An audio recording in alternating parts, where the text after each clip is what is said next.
Hey everyone, and welcome back to the channel for our end of the week news recap, where we just take a look at stuff going on in the sixt scale world. And while from a release perspective and an announcement perspective, things are a little bit slower than usual, or they feel a little slower than usual, there were some late stories that I think are worth discussing. So I don't think this will be an overly long video, but yeah, there are definitely a couple of interesting things going on. So let's just jump right in. So um, J&D, J&D Kojin Works, right? They launched that super expensive Joker figure, which, frankly, I had no intention of even trying to get. And I know, again, we've discussed, right? J&D doesn't really seem to be marketing that towards U.S.-based collectors. They have a very focused audience in mind. Doesn't mean it's not available. I know Kit had at least the two lower-tiered versions up for order. But they it was a little surprising that they came out already and they started teasing the Bat Armory from the Dark Knight with a Bruce Wayne figure. So that's a pretty lofty second release, to be honest, or second announcement, and they're showcasing the February 2nd date. So it's coming up pretty soon. I think we'll be able to see what they've got. Look, if the Jokers were in the $2,000, $2,500 range, this with a bigger diorama element that's probably going to be functional, I don't even want to look at what the price is going to be. I'm sure 3,000, 4,000. It's going to be a big ticket piece way out of my price range. But I am curious to see what it looks like, right? Doesn't mean I can't appreciate maybe the workmanship, especially seeing how the one we got from Hot Toys is older at this point. So very curious to see what they're getting. Again, definitely not a piece that I'll be getting, or even if I wanted to, the budget would be just so astronomical that I wouldn't be able to justify it. That would be my collecting budget for the year, right? Or at least a good chunk of it. So yeah, not gonna happen. But I do think it's curious, first, that they went in this direction, and second, that this is their second announcement. I think it's a pretty interesting approach. And I also think the speed, right? It felt like there was a very small gap between the announcement of the Joker and this second figure. For example, Inart, and I hate to start an Inart versus J&D Studios bash now, but right, Inart had the Joker, then they went to Aragorn, they went to other licenses, and they've teased that they're going to do a Batman, right? They've teased a 12th scale Batman, but we haven't seen even a prototype of the companion piece to that Joker. So just a different strategy. I'm curious if this pushes Inart at all to reveal their version of the figure. But again, at the price point, I just think J&D is in a totally different market. As a sixt scale collector and someone that's at least a fan of the figures, I do want to see what they're offering. I do want to see what innovations they're making and what they're going to be peddling and selling, because I can still appreciate it even if it's something that I'm not going to get, or a piece that is out of my budget. And now, second news story, also out of budget for me, is Inart is teasing that the Joker from the Todd Phillips movie, the 3-pack that's been long rumored, is actually coming out soon, right? So they have a teaser image, and they're also teasing early February on this one. So not surprising. I think we've been expecting this for a while. We've seen the 3 figures plus the Arthur Fleck show up at conventions.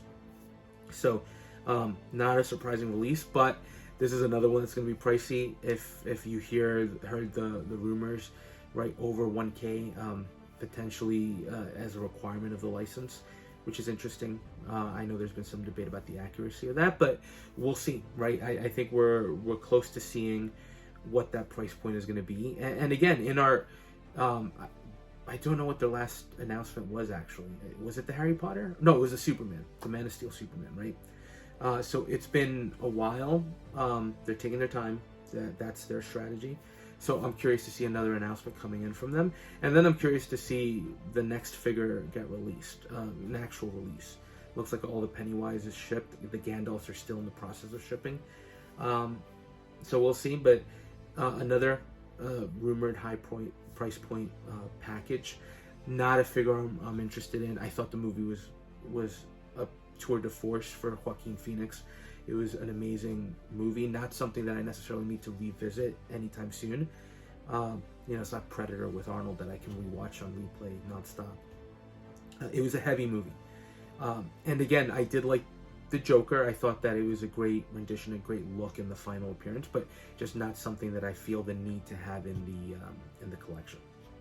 So, again, I'm approaching this more from a curiosity thing, and just to see what we get, because I'm sure it's going to be aesthetically a beautiful looking setup, and I'm curious what the cost is going to be. But not for me, although I know a lot of you are very excited. Again, incredible movie, so a lot of people have been waiting for licensed figures from this. Third party has done a bunch, but to have a licensed release, that's going to be pretty interesting. So now, with news out of the way, we did get a couple of announcements, and as usual, I'm going to go through them in order of preference or excitement, or definitely in order of what I myself am looking to get, right? So, although we'll talk more with each release, but we'll start with the first one that was the most exciting, and this is from Kaustic Plastic, or Infinite Studios. It's the Colonel Braddock, the Chuck Norris figure from Missing in Action. So I saw this figure teased a few weeks ago, right? They had a couple of images, but now they've released it. Listen, as someone who grew up watching 80s movies and 90s movies, right, during that, what felt like that renaissance of action movies, Chuck Norris was always one of those stars, right? I never thought he elevated to the Arnold or the Sly Stallone, right, the Sylvester Stallone level of popularity, but if you knew those guys, you knew Chuck Norris, right? You knew JCVD, you knew Steven Seagal. Whatever has become of him notwithstanding, right? There were certain actors that were embodying that 80s action persona, right? And I know a lot of you know Chuck from Walker, Texas Ranger, but I watched him in Missing in Action, the Delta Force. Delta Force 2, I wasn't too much of a fan, but Delta Force was one that I always go back to, even with the cheesy music. What else did he have? He had a bunch of cop movies he did. There was just a lot of great releases there with him. So I've always been curious to get a licensed Chuck Norris figure, right? Just like we've been getting licensed Arnold figures, licensed JCVD figures, and Arnold releases. It's always good to get another member of that cadre. So very excited for this one. Although personally, I remember liking the second one, Missing in Action, the beginning, a little bit more. The opening sequence of that, when the crew has to bail out of a helicopter and you just see the stamp Missing in Action with each character name. That got me. That was like, wow. I don't think I'd seen a movie at that point, and I still don't think I've seen a movie like that has kind of that opening. But this is based on the first movie. Listen, it's entertaining. It's not high cinema, right? Even in the realm of action movies, it always felt like a cheaper version of Rambo 2. I think this one might have actually come out first too, but it just felt like it was a very similar story, and but it was enjoyable. And seeing Chuck be Chuck with the guns and everything, it's a rendition. If we were going to get a character, I think it would have been this one or the Delta Force, right? So hopefully this does open the line for the Delta Force version with the all-black suit and a bike. All of that streaming. But now we got to talk about the figure. I've never gotten anything from this company. I know I've gotten feedback from some people saying they're amazing. I've gotten feedback from other people saying they're not that great, right? The sculpts aren't as good as Hot Toys or some of the other companies out there. But I was very interested in this one until I saw the price point. It's a licensed figure. It's Missing in Action. It's Chuck Norris. Right now on Sideshow, they have the price at $350 for the deluxe. So you're getting 3 different versions of this. You're getting a standard, a deluxe, and an exclusive that you can only get through the Infinite Studios or Caustic Plastic website. So I'll go through the differences.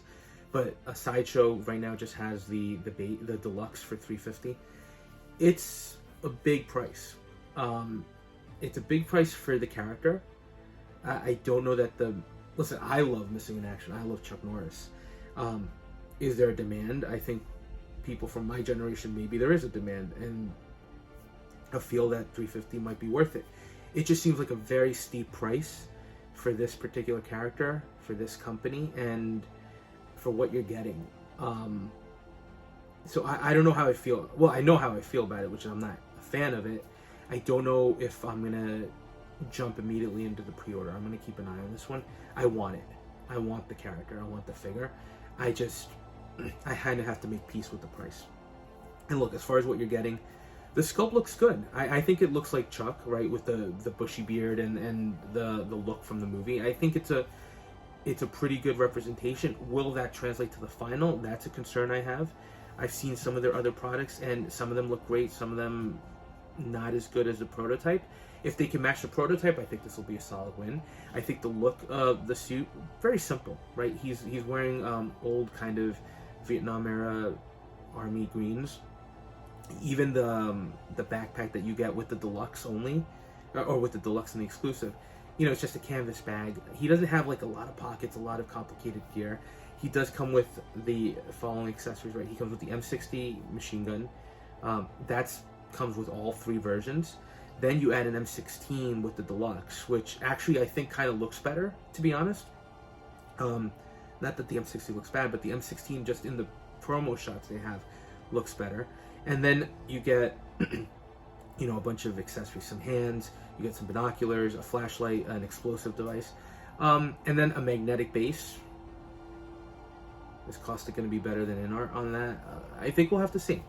And then the exclusive version, which is, I think, €375. So I think it's like 400 and change, which is ridiculous. You get a piece of barbed wire that you can put in front of the stand, the magnetic base. Not necessary for me, at least, right? And then you get a grenade launcher with the bag that he can put over the shoulder. I'd love to have that accessory, but at 400 plus, 350 is already making me uncomfortable. So 400 plus, not for me. And that one is limited to 200 pieces. So the most exciting release here, I think, I have to make peace with the number, because I want the figure, right? I want to get Braddock and add him into the collection. I think he's going to look great next to Cobra, next to some of the other figures that I'm getting and I have. But it's an interesting release. Looks good. I just think it's way overpriced. Maybe you feel differently, and if so, please let me know. And this is just my opinion, right? But it just feels way overpriced for what you're getting.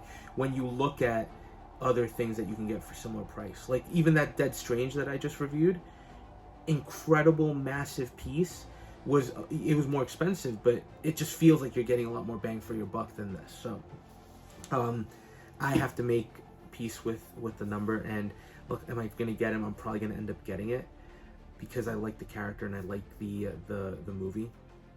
But I'm just going to have to wait a little bit on this one. Now, next up, we're going to Exo-6, and they're giving us the next command crew member of the Next Generation crew, which is Lieutenant Commander Geordi LaForge. Great character. Something I was really looking forward to, and it's nice to see Exo-6 kind of continuing on with the lines, right? I think they're going to do everything, right? The data was actually really solid release, even though I had the QA/QC issues. The Admiral Picard from Picard Season 3, I love that figure. I thought that actually turned out remarkably well. Not for everybody. Some people might say it's a boring figure, right? Boring release. Can totally understand that. But now it's great to have Geordi as well. So first thoughts are, he's okay, right? It's not bad, right? I think the sculpt is decent. With the visor, obviously, I think it's better than without. So hopefully they improve on that. Besides that, you get the standard accessories, the tricorder, the phaser. And now he comes just like Data in 2 versions. The Essentials, which is the bare bones version, and the Standard, which includes an extra accessory. It's the engineering pack, which I love. I think this should have come with B'Elanna Torres from Voyager as well, because she uses it. And it opens and it has a couple of extra accessories to it. Here's what I don't like. The cost of the essentials is about, I have to go back, but it's sub 200. The cost of the standard version with that engineering pack is basically 230, 235. So it's $40 more just for that engineering pack. I don't know. Look, going back to Kaustic, they were charging about the same amount more for a piece of barbed wire, fake barbed wire, and a grenade launcher. So maybe it makes a little sense. It just seems like it's a lot for the engineering kit. I think other companies would have just given that to us. And I know if you listen to Exo-6, they're consistently talking about the cost because of the number of figures they actually release and that actually get purchased is prohibitive. So, okay, maybe, right? But that's something that's a little difficult to swallow. Although, if I don't want it, I can always just go with the Essentials version. Although with Geordi, I think that I want that engineering pack as well. So I might just have to bite the bullet and pay for it. So sorry if the trend right now for this whole video is things with high price points. But it's just the first thing that struck me as odd. Especially when you look at Cisco. Cisco came with the rifle, an extra suit, right? A different look, some accessories, smaller accessories, but things that were important for the character. So that seemed to justify to me the cost. Here, you're just getting an extra piece of equipment. So I'll have to just make that jump. I haven't pre-ordered yet. I will shortly. But I'm probably going to go with the standard version because I think that accessory is vital. So overall, looks decent. I do hope they improve the sculpt a little bit. I can see it there. With Exo-6, I think the sculpts are there. They have to improve the paintwork, especially with the price points creeping up the way they are. I think the paint is what betrays the releases. Some of them, again, really solid, like the Data and like the Picard, and some of them can be a little weak. So hopefully that's something that Exo-6 can continue to tweak. And now, coming last on the list, by no means it means that the figure is ugly or there's something wrong with it. It's just level of interest. It's from League of Legends, from the video game. They had teased this figure a few weeks ago, so now we're seeing the release of Ashe. Look, she's a beautiful piece. I mean, the sculpt looks phenomenal. The outfit has a lot of detail work to it. They even Hot Toys even flagged the fur lining on the boots. It really is a striking release that looks great. Throw on top of that, throw in the accessories for the bow with these ice effects that you can get multiple things out of. It's a good looking piece, right, overall. I just have no knowledge of the game. I know it has about 200, maybe 150 to 200 characters. So it's a line that Hot Toys can maybe not jump all into, but give us releases that trickle down, through the months and the years. For people that are fans of the game. I'd never heard of it until Hot Toys kind of announced it. So I'm curious. I'm curious where they're going to continue going with the line. If money were no object and if I didn't care about IP, I'd probably just pick it up because it looks really solid. It's beautiful. Again, we wouldn't necessarily expect anything less from Hot Toys. Just no real interest in the IP on my end, and not knowing that I can't justify, again, the cost. This is an over $300 figure. And I think based on some of the accessories, it does seem to align with what we've gotten before from other companies, from Hot Toys at this price point. But it's not, at that price, it's not something that I'm just going to say, oh, let me order it because. It's just not the way I collect. And I'm starting to notice that this is a bit of a downer video, so sorry about that in advance. It's interesting. I think this, for me, is, again, just more of a sign, and it's a good sign, of Hot Toys just diversifying that portfolio. I think they've always had a diverse set of offerings, but again, the story continues to be with the slowdown in Marvel, slowdown in Star Wars, slowdown in DC at this point, right?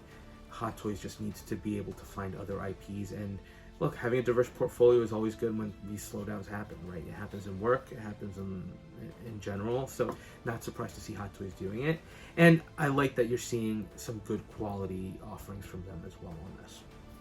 So that's it for announcements. And then as far as releases, only one release this week, which was from Hot Toys, the Super Battle Droid from Attack of the Clones. Look, looks awesome. Looks great. Very simple in terms of the design. Not a knock on Hot Toys. That was just the way it was designed for the movie. It's fine. It's fine. I'm not picking up any of the droids. I'm not picking up any of those troopers. Again, my Star Wars collection, where I'm envisioning it, is very limited. But I do think the figure turned out great. It's funny because I was also rewatching some clips from Battlestar Galactica, the reimagining by Ronald Moore, which if you haven't watched it and you are a sci-fi fan, that's one of my favorite sci-fi shows. I think it's one of the best. Right, from the tone, the darkness. I know there were questionable things at the end, but the reason I bring that up, sorry, not to go on a side story here, but the reason I bring it up, this kind of reminds me a little bit of a more simple version of a Cylon Centurion, which I think I would have preferred more. If this had been a Cylon Centurion, I would have bought it on the spot. But it looks good. The design just reminds me a little bit of that. Look, he's bulky, he's big. I think some of the shots that the photographers, that the bloggers took, really are impressive. So I think if you're getting him, especially if you're getting multiples, he's going to look outstanding. There's just nothing wrong with the release, just not very exciting for me. But Hot Toys continues to tick the releases that they teased at the start of the year. And that's it. So pretty again, slow week. Some good announcements, some interesting announcements, and definitely some interesting stories out there. Now, as far as next week, what do I have coming to the channel? Let's start with the first video you're probably going to see is this guy, the Adam Warlock from Toys Battalion. I'll leave it at that.